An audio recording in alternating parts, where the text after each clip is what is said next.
And then I'm going to I record my audio on a separate platform. Okay. So let me say that again. Messerschmidt. Did I say it right?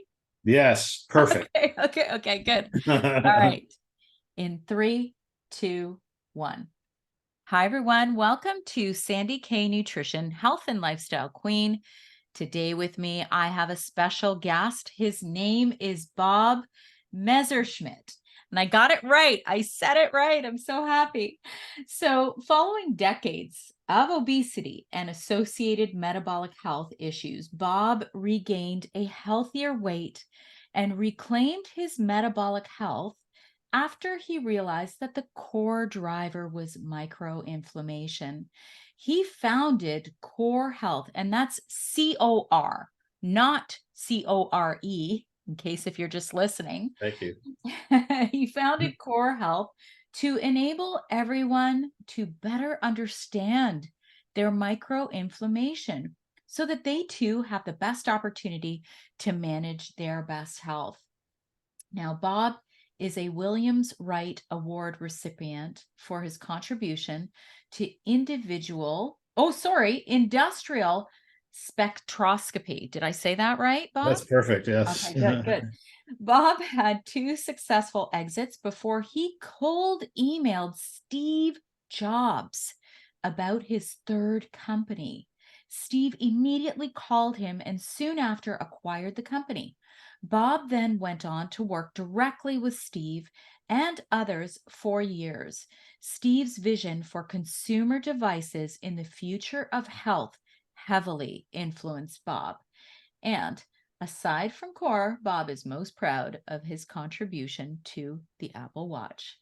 And so you're a tech guy, Bob. I You're a am a tech tech guy. guy. I got I my own. love it. I love it. So today we are going to be discussing inflammation, and a key term that so many are using now is inflammaging. And you guys all know I'm all about aging better and figuring that out. And today we're going to talk about this huge topic. So welcome, Bob. Thank you for Thank coming. you. Thank you. It's a pleasure to be here and nice to be chatting. Yeah, I'm excited to hear how you got into this because you're a tech guy, actually, right? Yeah, Am I'm I? a tech guy from way back. I was that Williams Wright Award that you mentioned is related to my training was in spectroscopy, and spectroscopy just means measuring things with light. So my background is optics and spectroscopy.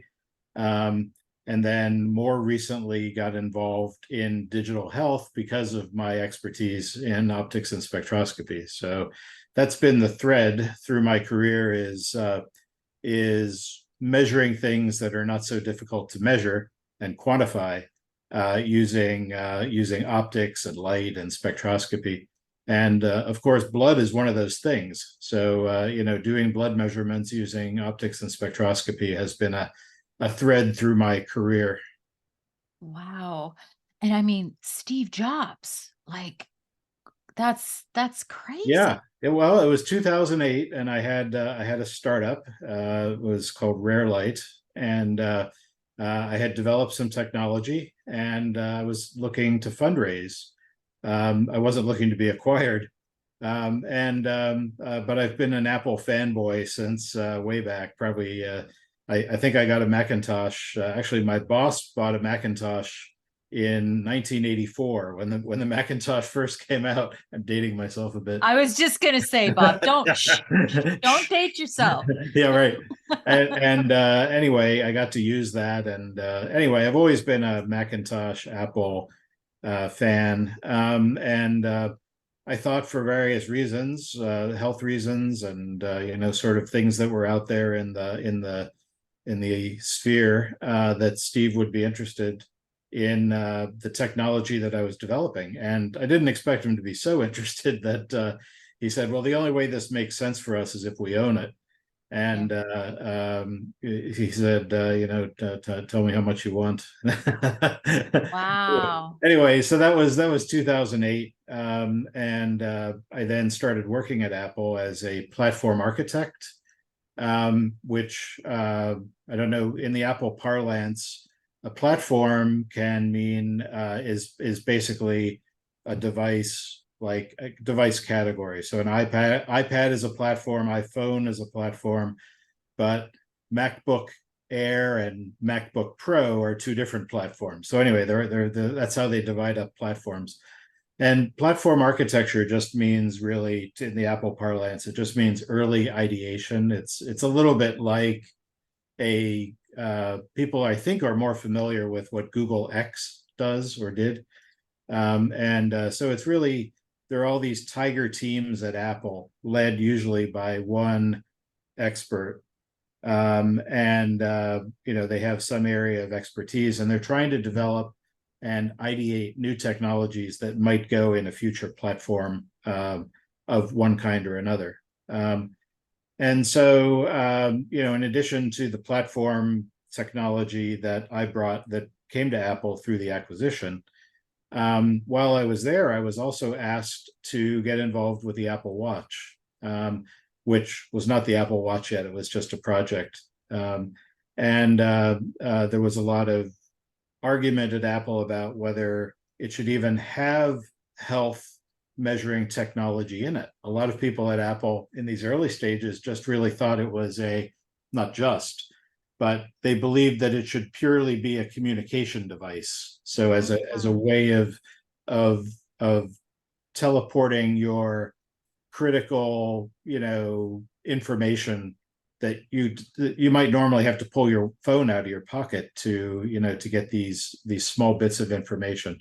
So there was definitely a camp at Apple that felt that it should purely remain that. It should purely be a communication device. But there was another camp at Apple that believed that it was going to be the ultimate device. You got to think back to 2010 and what the digital health wearables space looked like at that point. There wasn't much. There was not much, no. Fitbit. There was a Fitbit that it was you clipped it onto your belt or onto your pocket of your pants. That was the form, right? Yeah. And that was only slightly after people were trying out things like devices that you had to attach to the laces of your shoes, to track your steps and so forth. So it was very early days, and there were one or two watch form factor devices. I think the Basis watch, if you remember that, was one of the earliest sensor-based technologies. That company was eventually acquired by Intel. But so the people at Apple who were interested in it being a health device, they found me somehow, and they said, what could you do? What sort of sensors would you want to put in a watch if you had something on somebody's wrist? And so I and my team got together, and we got proof of concept on, I think, 6 different sensor technologies that we felt could eventually go in a watch form factor. So 3 of them have already launched at various times in the Apple Watch. When it launched, the very first version of the Apple Watch had a PPG sensor. PPG is photoplethysmography. So it's basically measuring blood pulses. And you can see these sensors on the back of an Apple Watch. They were there from the very beginning. So PPG is essentially measuring heart rate. And you can do other things with it too, but like an offshoot of PPG would be pulse oximetry, and but that came later. Yes. So there was PPG. The second one that I and my team ideated and did proof of concept on was EKG, or some people say ECG, electrocardiogram. And for that, you have to complete a circuit. So you have to use your other hand to touch the digital crown, as it's called, and then you see an electrical waveform, which is your heart electrical impulses. And then the third one that's already been launched. I can only talk about ones that have been launched, obviously.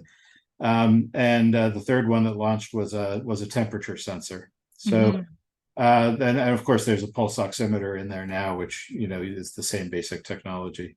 Um, so the basically, I and my team demonstrated these technologies, and that allowed that camp at Apple to win that argument, right? So it was clear at that point that there had to be health functionality in the watch. This was really going to be a thing. People are really going to be able to improve their lives by tracking.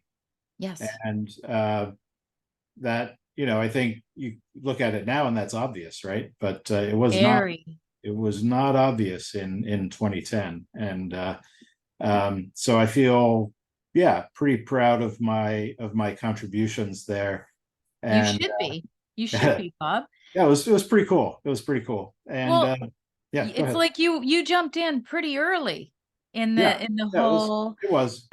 merging health with technology. Yes, And this is the wave. Like, it's kind of funny because I'm totally like a little bit of that creative side, a little bit of that woo side, a little bit of that science side, but I love technology. And if you give me something that's going to give me data and it's going to be accurate, I get so excited to talk about it because to me, this is revolutionary. This kind of technology could change the health of the world, right? exactly right. Exactly right. And it's not just about numbers either. It's about putting the person in the center of that process. And it's a psychologist would refer to it as self-efficacy. Mhm. And when you're empowered, and this is really the essence of Steve Jobs's vision of why really he thought about it first in terms of the iPhone, which launched in 2007. So that was a few years before I joined Apple. But he thought once you have a device which with that much bandwidth and that much computing power in your pocket, you're going to be able to take charge of a lot of these functions that you had to give the authority over to other people in the past. So you had to let your doctor be the expert, and of course the doctors have a role, obviously, but people being empowered to take control of their own health is essential. You know what? I think you're talking to one of the biggest advocates of Yeah, yeah, exactly that. you're Yeah, I'm preaching to the choir, you're saying. you are, because I think that, I will never dismiss the importance of Western medicine. Never, Of course, of course. never. Yeah. They have a my, place. my brother's Oh, a heart surgeon, so I can't there you go. There you go. No, but I will never dismiss the role of Western medicine, actually, especially heart surgeons. Like, I mean, Yeah. they truly save lives, Oh, literally, totally. Yeah, totally. right? Yeah. So I will never dismiss that. But let's face facts. I hear this from people from all over the world. Doctors are overtaxed. Costs are high. Here, specifically in Canada, there are limitations on how much they can do, how much blood work they can run under a socialized healthcare system. And I don't think I'll get in trouble for saying that. These are just the facts. And so I'm not dismissing the importance of doctors. I'm just saying we need more. We Yeah. need more, Yeah. and we need to take accountability, because I'm going to say Yeah. this, and I'm writing something right now, Bob. And one of the lines that I said is, I'm going to shout this from the rooftop. Nobody, nobody, I don't care how much medical training you have, nobody knows your body better than you do. That's If it you're exactly. if you're in touch with what's going on, that Yeah. is.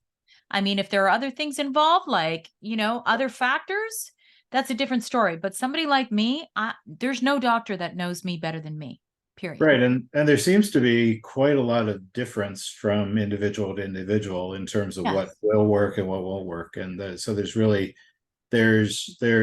no other way to deal with that, because medicine is really only going to be about the population averages. correct. It's what it's what it's really best at. And individual responses, individual differences. I am a total believer that tracking is the future, and uh, you know, it's early days, I think, for tracking and for digital health. I think where 2010 was really early, but Yeah, no kidding. 2023 is still early. I think the future is really bright for those of us in this space. So you're saying you're just getting going. Just getting going. That's right. I like it. I Exactly like right. it. I like it. So, and you did say something just there that I couldn't agree with more again, is how we are also bio-individual. I Yes. say this all the time. So we're gonna start getting into inflammation, but I mean, the facts are the facts. What Yes. may cause inflammation in my body may not for you, Bob. Yeah. That's a fact, right? It's it's a very complex process, so it's not surprising, really. Um, Yes. yeah. So let's get into what exactly inflammation is and why should we really care so much? Yeah. Well, so inflammation in a technical sense is your body's response to an assault. So you don't want your body to be assaulted, but people often point out that inflammation can be good and inflammation can be bad. So the reason inflammation exists is because bad things happen to your body. You get injured. And if you're injured, you need the inflammatory response. And there's a whole cascade of events that occur because your body is going to try to heal itself against that assault. So it might be a disease, it might be a microbe, a virus or a bacterial infection.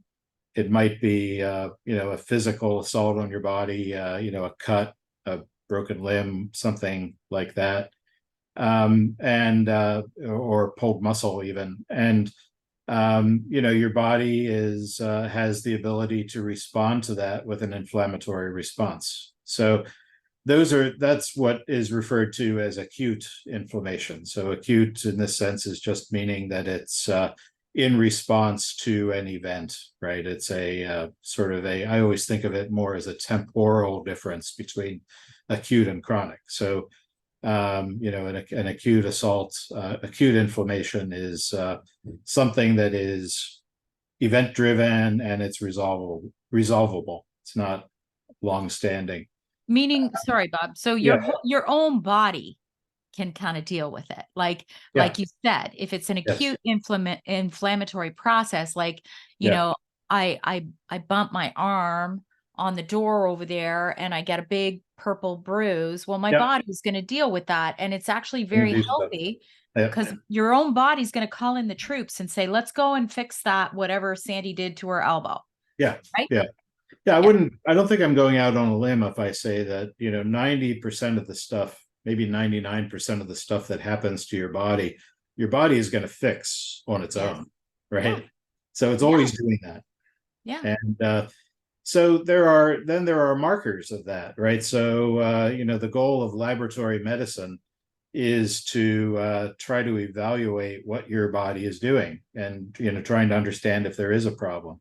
So laboratory medicine has come to measure all these different things in blood that are markers of inflammation. And these markers have been around in many cases for hundreds of years. So there's always been a need to measure the inflammatory response using various markers. And of course, blood is the gold standard in that. So there are non-blood markers that we can use, but kind of blood is where it's at. Yeah. Well, what would be the non-blood markers? Well, I'm thinking more like scores, so like surveys and scores, Ah, so pain, got it. pain scores and things like that. Okay, yeah. So what are these markers? Because there's two big ones, right? Do you want to go through that, Bob? Sure. Yeah. So the that has changed over the last 100 years. If we were sitting here 100 years ago talking on our Zoom call, we would be talking about erythrocyte sedimentation rate as the primary indicator of inflammation. And it's a very long-standing test. And that is the test that we're using in the core reader. So just because it's been around for a long time does not mean it's outmoded in any way. The In more recent years, the next test that came along, the next marker of inflammation that came along was fibrinogen. And then more recently, CRP, C-reactive protein, became a marker of inflammation. So they all have different pluses, they all have different minuses. They create a and there are other minor markers as well. So they create a tapestry of different ways that you can understand inflammation. CRP is the most recent. CRP is short for C-reactive protein, and that's a protein that's produced in the liver. And what it is really I would describe it as a molecular beacon. Your liver produces C-reactive protein whenever there's inflammation. So and then C-reactive protein circulates in your blood system and goes to the place where it identifies inflammation occurring. And it attaches itself. And then there's a whole cascade of other proteins called cytokines. Mm-hmm. Cytokines come along and try to repair that inflammation. That CRP is just waving its hand and saying, "Okay, here it is. Cytokines, come and fix it." Okay. Fibrinogen is another Okay, protein. Bob, Yeah, can I go go ahead. back? Yeah, Can I please. ask you a question? Because there's also high sensitivity CRP. Mhm. That's more for the heart inflammation, like that would indicate issues with heart health, right? So it's actually high sensitivity HSCRP Yeah. is the same marker. So it's just CRP.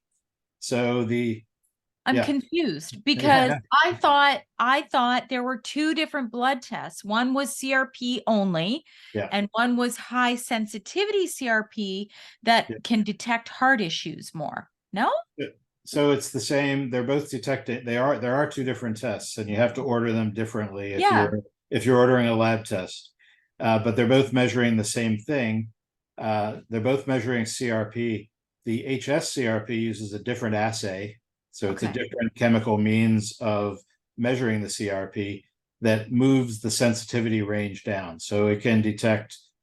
The CRP test will only report values greater than, I think it's 1 mg per liter, or maybe even 3 mgs per liter. The high sensitivity CRP test is reporting CRP levels all the way down to usually 0.4 mgs per liter, sometimes 0.8, depending on the laboratory that you're using to do it. So all they've done with the HSCRP test is they've said, okay, we have a new way of measuring CRP, a different chemical means in the laboratory, and we can measure lower levels of CRP this way. So it's just like exactly what it says, high sensitivity. High So it's a little sensitivity. more Yeah. sensitive, Yeah. right? And so get ready for this. Okay. Nobody's heard about this yet, and it doesn't exist in the US or Canada, I believe, doesn't have this yet. But next year or the year after, what you'll be ordering for your patients is WR-CRP. Okay. So wide ranging CRP. So wide range CRP is yet another new laboratory test, and it covers the range of both CRP and HSCRP. So wide range CRP is a single test that gives you the full range of both. Oh, okay. Interesting. Yeah, Interesting. yeah, it's an interesting industry. Laboratory testing is. each of those things has a different reimbursement code also. So and they all have different patents that cover them, right? So there are, the flow of capital is different, and the marketing budgets are different between those three markers. So the goal in laboratory medicine is to create a new biomarker, get it approved, and then basically show how good it is, and then go to the funding, the reimbursement agencies, and say, okay, we want a reimbursement code for this new test, and this is why we want that reimbursement dollar amount to be as high as possible. So I don't yet know what the reimbursement amount of money is for, in the US it's CMS, the federal agency that gives all the reimbursement codes. So what that means is basically how much is the laboratory going to be compensated if the patient is either on Medicare or is self-insured. That's how much the laboratory can charge for that test. Sorry, it's all very, I've gone down a little bit of a rabbit hole here, but suffice it to say that CRP, high sensitivity CRP, and wide ranging CRP are all just measuring CRP. Okay. They just have different ranges. Fair. This is good information. Now, fibrinogen, you're going to go on into right? Yeah. Like I actually don't know a lot about that one. It's another test. Fibrinogen is produced in your liver as well. It's another protein that's produced in your liver. And it's also been shown in longitudinal studies to not only correlate with inflammation. So all of these that we're talking about, CRP, fibrinogen, ESR, they all correlate with inflammation, and they all correlate with increased morbidity and mortality. So they all are indicative of, you don't want this, right? This is bad. And yeah. Although, it's interesting because you can have those markers go up temporarily too. Like I remember last year, I think it was last year, I went and did a blood test that had ESR in it, and I didn't and I forget why I know why. Yes. It was for chronic wrist pain. Oh, okay. Now I remember. Okay. So my doctor wanted to see if there was any kind of inflammation. She was obviously checking to see, if this is more systemic or just going on here. Yeah. And I went and did the blood work when I had a cold, Bob. Oh, yeah. And I had a cold and I did the blood work and I was like, oh, crap. Like, what's going on? And they're like, oh, wait a minute. I do know that this can go up temporarily. Yeah. When you have a virus too. Yes, so it doesn't necessarily mean that, oh my God, I've got an autoimmune condition or anything, right? So we need to understand that it can go up and down, right? It can go up and down, absolutely. And I don't know whether you did CRP at the same time, but I did. That also went up probably. Yep. Yeah. Both of them did. Yeah, both of them did. So there's a high degree of overlap between CRP and ESR. They are mostly overlapped, so you'll mostly get the same answer, or if using CRP or ESR for the most part. And there are these edge cases where it's going to be different. So here's the big question. Why would someone or a doctor, or, if you want to measure it yourself, why choose ESR over CRP? Because ESR is also a protein, right? Yeah. Also in the liver? Also in the liver. ESR is not CRP is a protein. Okay. ESR is not a protein. ESR it's not measuring a molecule itself. What it's doing is it's measuring the rate of sedimentation. So ESR stands for erythrocyte sedimentation rate. So erythrocyte is your red blood cells. Yeah.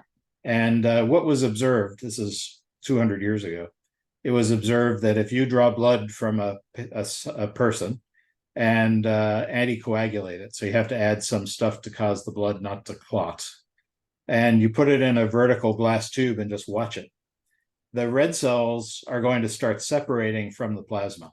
Mm-hmm. And they're going to start falling towards the bottom of that glass tube.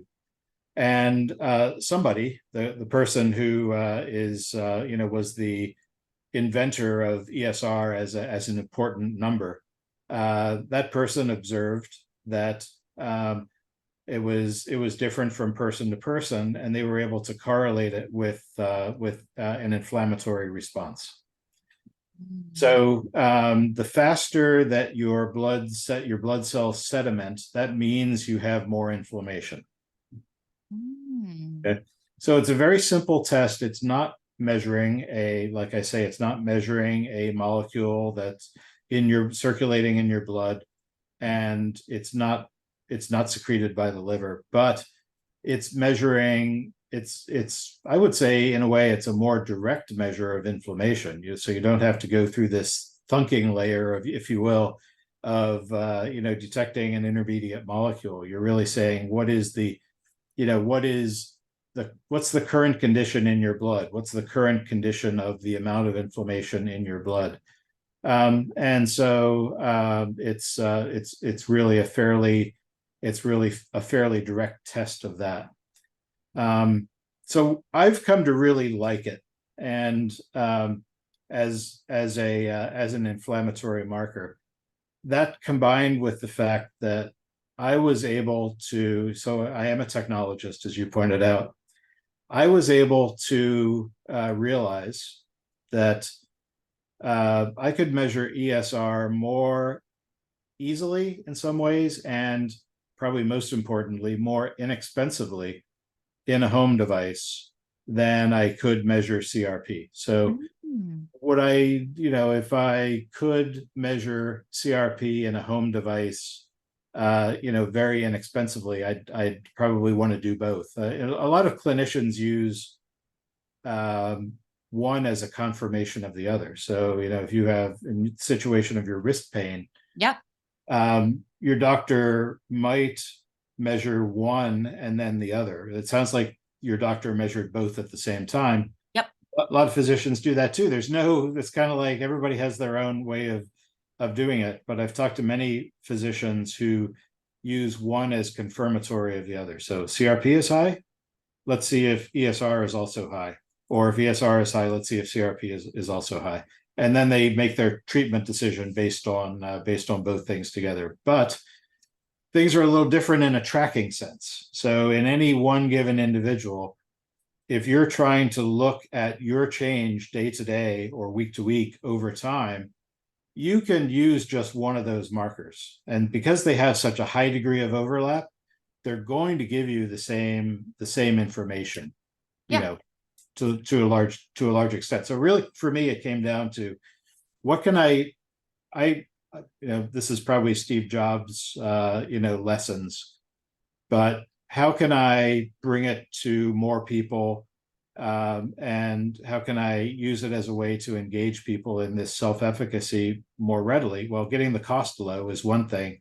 Yes. And, so I can do that with ESR more easily for various reasons. I love this. I do, because I think that exactly what you said. So it's not necessarily about the one shot blood work that we're doing. Right. It's about the trend. It's about tracking and right? trend. Yes. So I know, and funny thing is, of course, my doctor called me in. She's like, your CRP was high, your ESR. And I'm like, yeah, doc, I had a cold. I made a Yeah. mistake. And Yeah. she's like, oh, okay. Like, I Yeah. didn't even think about it, and I should have, because this is why the one shot blood work, Yeah. Yeah. it's not going to suffice if you're really trying to and take strides in improving your health. Yeah. That's right. That's right. Right. So, Let me say another thing about if we were in a world before CRP existed, the king of the roost, the king of the road was fibrinogen. So your right. doctor pre-CRP would always, for inflammation, was measuring either ESR or fibrinogen.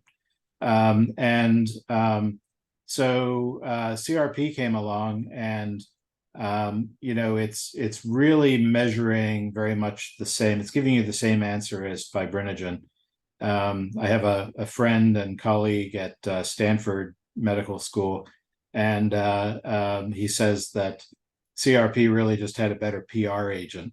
Mhm. Fibrinogen is really the same test, and fibrinogen goes up and down as inflammation in your body goes up and down. Now, what is ESR measuring? So, in any one individual, if you take out person to person differences for a moment, the changes that you're going to see in your ESR day to day really reduces to changes in fibrinogen in your blood. So the thing that's going to most impact the speed at which your blood is sedimenting is the fibrinogen is an abundant protein in the plasma of blood. And so it's controlling the way your red cells are agglomerating to each other, and the viscosity of the plasma, and the rate at which the cells are falling through that plasma. So Oh, ESR in any one individual really reduces to a fibrinogen measurement, and it's highly correlated with fibrinogen. So uh, okay. anyway, it's ESR has been a little bit out of mind, I think, for people, but it's a really good marker of inflammation. So I think it's going to help a lot of people, and like I say, we can introduce it at a lower cost. So So let's get into why. So there's a lot. We'll just touch base, just very maybe high level, yeah, on why we want to check inflammation that doesn't resolve itself. Like, what are the diseases? And I am going to preface this by saying we are not giving medical advice here at all. This is just a for sure. conversation in Yeah, educating yourself. And if you do have issues, go see your own practitioner, because we're not giving you advice here. We're yeah, just talking to you and educating you on how you can actually have a hand in being proactive when you do have some issues. And then yeah, you're going to go and see your practitioner. yeah. So I just wanted to preface it with the disclaimer, because chronic inflammation is a whole other ballgame when it never comes Exactly. down, right? Yeah, I was just going to say that we need to preface inflammation with either the word chronic or the prefix micro. People say microinflammation, Yeah. also, or silent inflammation is another thing that I'm starting to see. Oh, yeah. And it's a completely different way of thinking than a disease state. So it is a disease state, but it's long standing, and there's a lot that you can do to control chronic inflammation that's not related to you don't necessarily need a drug. I mean, I should make my caveat also. I mean, some people drugs for inflammatory conditions are of course fantastic, but what we're talking about here are people having sort of low level chronic microinflammation without really being aware of it.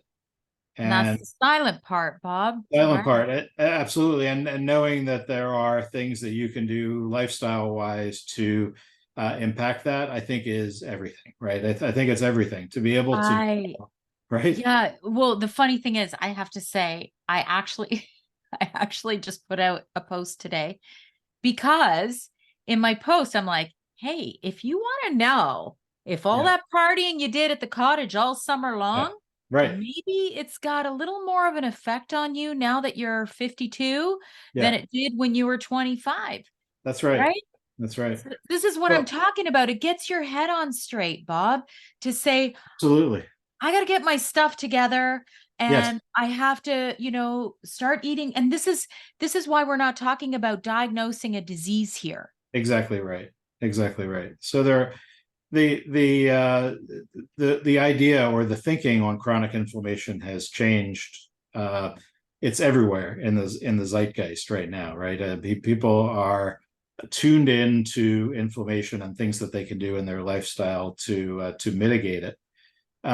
Largely because the evidence is really saying that microinflammation is underpinning and really is causative for almost all long-term chronic diseases. So not only autoimmune things, but also cardiovascular things and metabolic things. So all of the things that are ultimately cutting lives short are, have at their underpinning this process of microinflammation.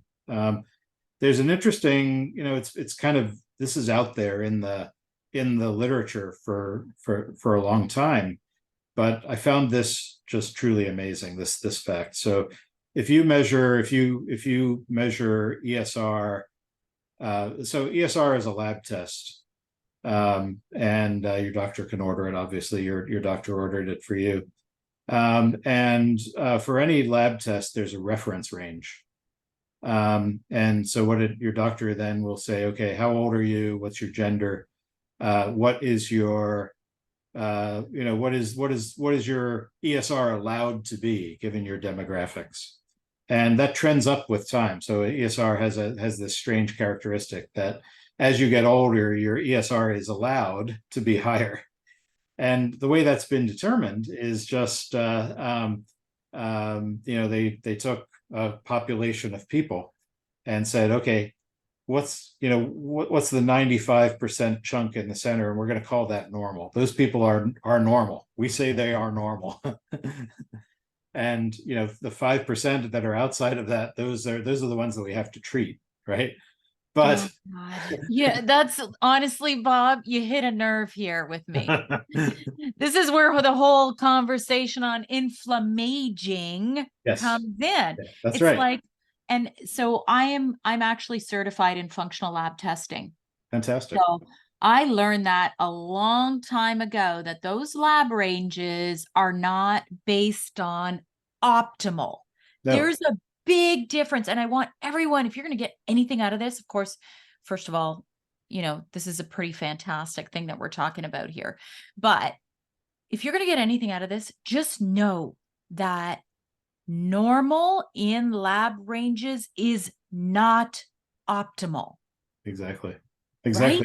Yeah, like just exactly. Because I'm almost 54, pardon me, but that is such bullshit to say that I should be more inflamed than when I was 40. Why? Yeah. Why? So, I mean, and it's not subtle. So with ESR, I'm as a 50 plus male, my ESR normal range, standard reference range, considered normal by the medical science, could be as high as 30. The number could be 30. But if I were in my 20s, they would want my ESR to be under 10. So why am I allowed to be 30 if someone in their 20s is only allowed to be at 10?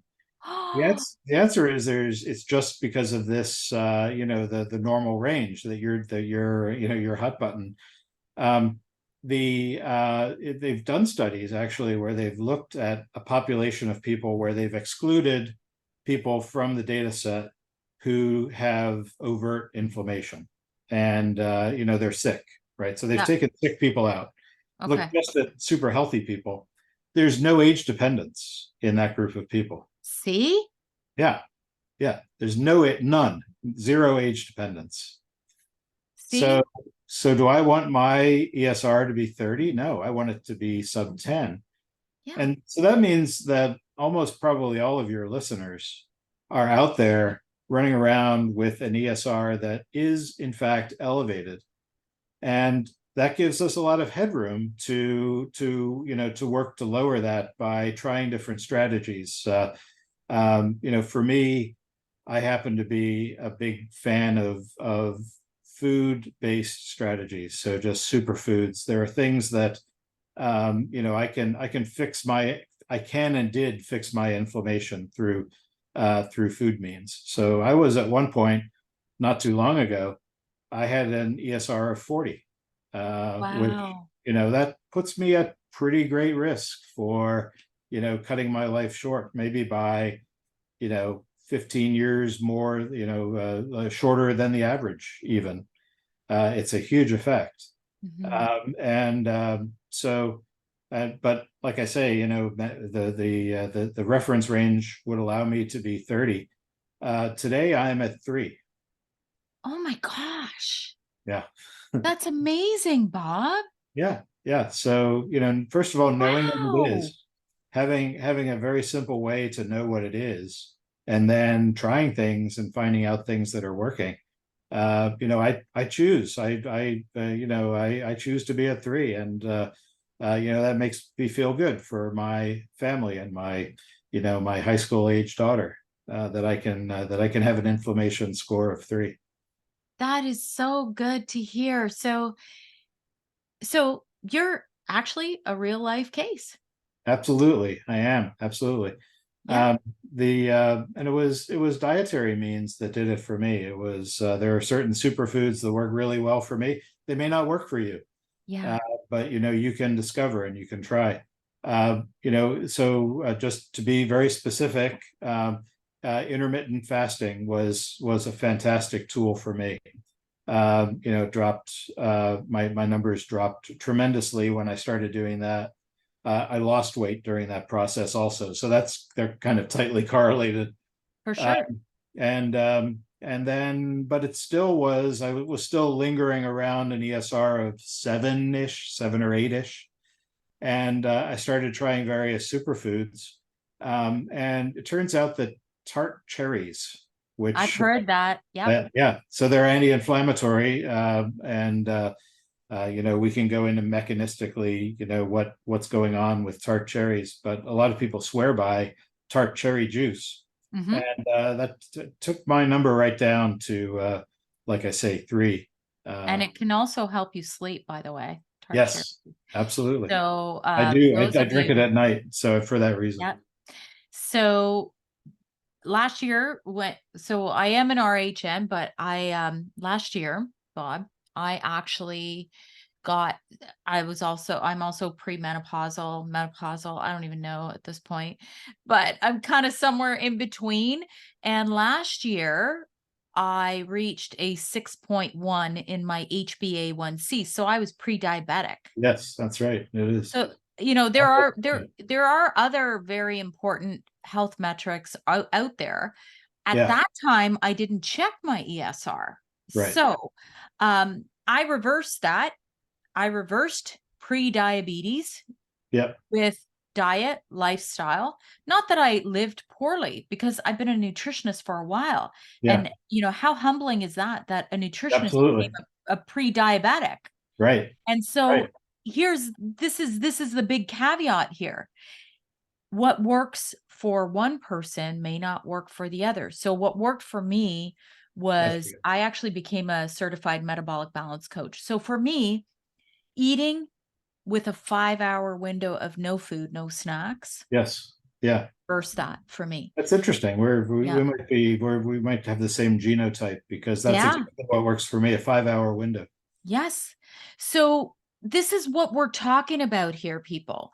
There are so many things you have the power within you to change before you become into that disease state or progress into a disease state that, let's face facts, it's harder Yeah. to reverse. I'm not saying it's not possible. Yeah. There's, but I'm just saying, there's and also movement. You have to find movement that works for Yeah. you.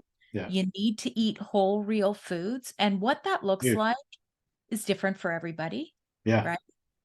I And then don't, there's sleep. and Sleep. sleep is hugely important. I don't know. I got to say, I don't know whether seed oils are bad for me or not. They probably are. I see a lot of evidence out there, but Yeah. yeah, sleep is hugely important. The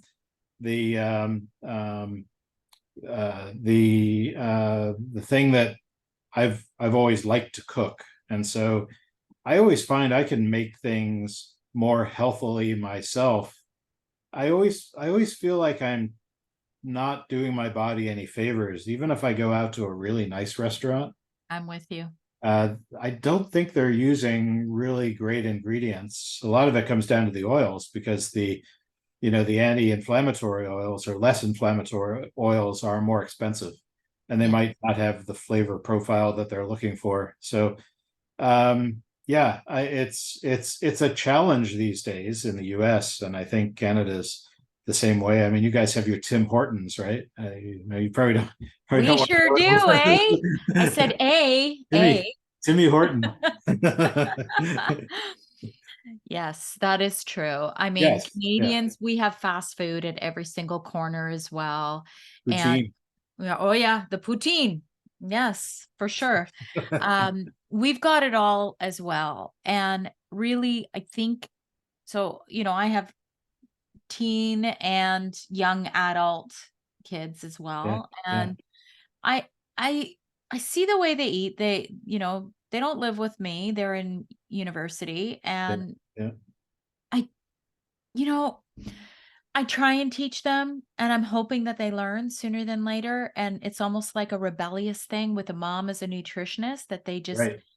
they'll throw it in my face that they ate McDonald's today and I'm Yeah, like, "Okay, but that'll only get you so far. If you're, over 40 sure. and still eating that way, then you've got some bigger issues. You Yeah, better absolutely. believe you've got some inflammation going on." Now, let's shift gears. I wanna find out more about this little hardware. Oh Tell yeah, me tell me about it.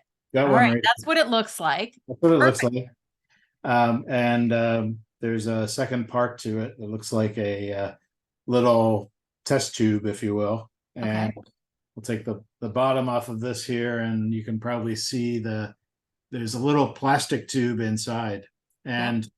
And if you've ever done a glucose test strip in Tons. your home, just with a lancet, you get a little tiny drop of blood, and you hold that up to this tube, and the blood sucks up into this tube by capillary action. You do that a few times, you get tiny little drop, suck it up, do it again, suck it up. And once this tube is half full or so, you put the cap back on, like, whoops, sorry, I'm off camera, like Yeah. so, and drop it into the reader device. And Okay. then this device is hooked up to the Wi-Fi in your house. So you and then it's what it's doing is it's sending the data to a cloud server, and that's where the data is processed. So 30 minutes later, you have an app, and you're going to be able to see what your result was. So it's Wow. really simple. Couldn't be simpler. That is so cool. Now, what are we talking about cost-wise? I know it's not out yet, Yeah, and yeah. but people can get on your wait list, like, right now. Yeah, the wait list is open. And Okay. so you can go to COR Health, COR Health, and .com, and you'll see a link. I don't know, you're probably going to put a link in I your will. It'll be in the show notes. yeah, Yeah. okay, good.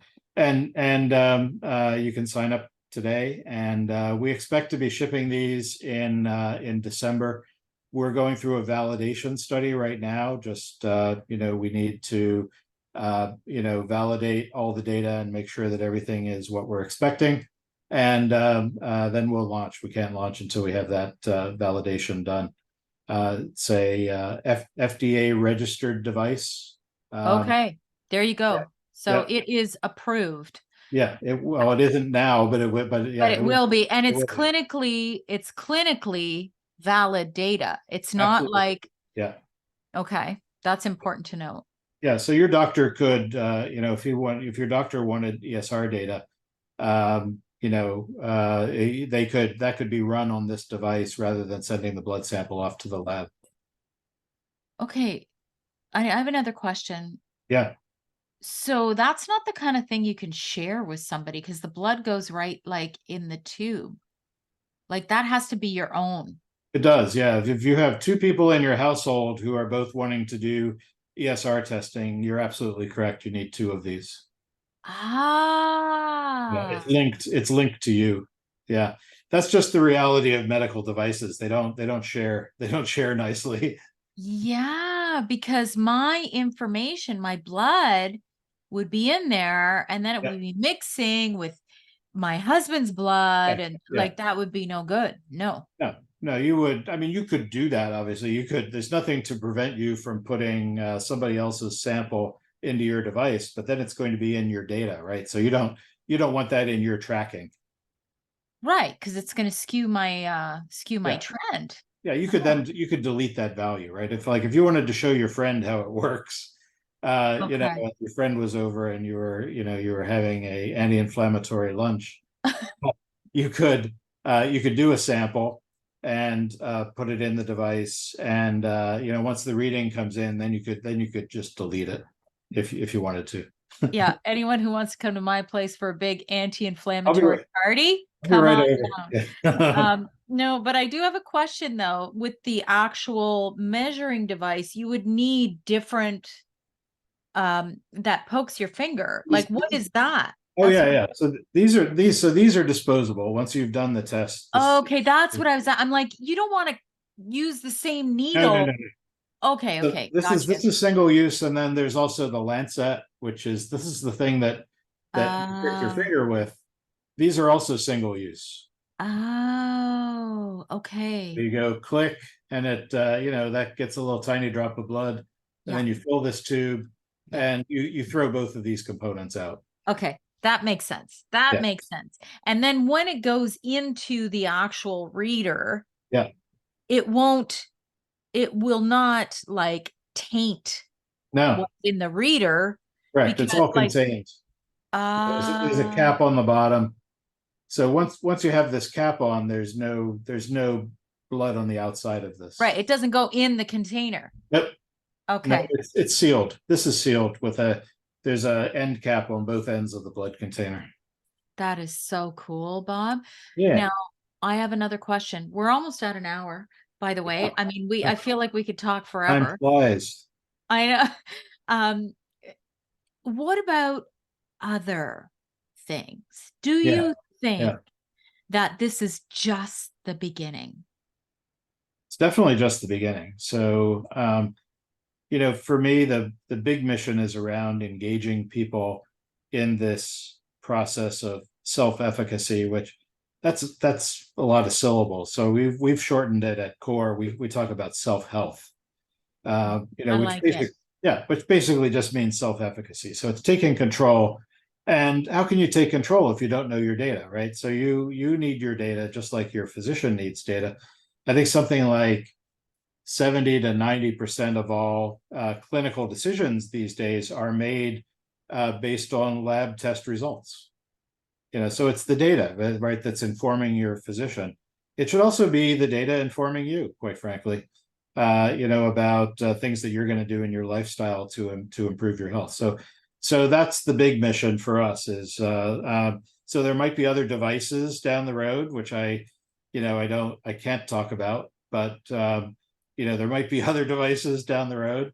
Okay. There might even be wearables and things like that. There might be other clinical numbers that can be derived from the data that's already that you've already collected with your ESR data. Actually, this is a bit enticing and intriguing that if your data we can provide some of that information retrospectively. If we validate a second marker out of your data, we can provide all that data retrospectively to you if you ask for it. So yeah, that's the big picture for me, is giving people as much information as we can give them using my particular skill set, which happens to be optics and spectroscopy. And how can we help a lot of people? Okay. So you did mention at the start of this that the cost is reasonable. What are we talking? So Approximate.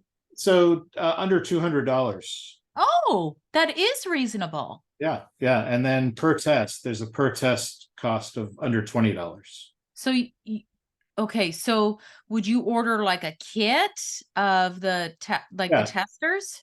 yeah. You get a starter kit, which has some of these that come with the base, with the basic starter kit, and then you order replacements. So you can order these for under $20 a test whenever you need them. We don't know honestly how frequently people are going to want to measure. We've tried to survey people. I'd be curious your thoughts on this actually. Um, we I'll tell think, you exactly, Bob, right okay, now. yeah, I please. want to know once a week. Once a week, yeah. Once a That's week. what I want to know too. Yeah. Exactly right. Yeah. Yeah. So you can buy these in quantity and get discounts on that price. A lot of it is is just labor associated with getting these to you. And so if you're testing yeah, once a week. Some people tell us that they only want to test once a month, and that's okay too. And I would say that's kind of a bare minimum for being able to see what is actually causing the changes. You're going Yes, to want to know what you did that improved your result. I think I weekly is agree. very, very smart. I think, listen, I am a practitioner and I'm a nutritionist. Yes. And so a lot of times, you know, our health is not, it's fluid. It's always changing. Yes. And often we don't even know, like, okay, like 1 week. And this is why, I don't know what to think about a lot of these microbiome tests because our microbiome is always changing Right. and you eat a certain food and that could set off a trajectory Right. that you could have gut issues just for a week. You know Yeah. what I'm saying? Yeah. So when you do tests weekly, you really get to see how what you're doing is affecting it. I personally think Okay. weekly is so valid for Yes. and actionable. It's actionable. Yeah. Different biomarkers, I think, are different. Yeah. So like glucose, some people are having a lot of success with continuous glucose monitors, which give you, minute by minute data, because there's a postprandial change in glucose in your blood, after you eat a meal, and there's diurnal changes also. Yes.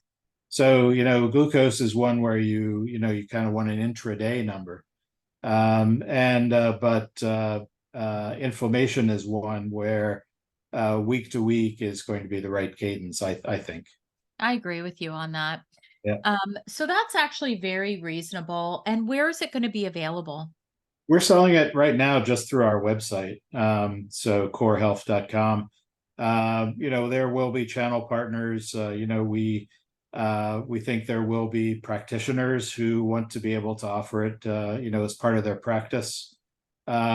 We're just starting out, so we don't have any of that built out yet. So the only way it's available at the moment is well, it's not available at all. You can't get one shipped to you today.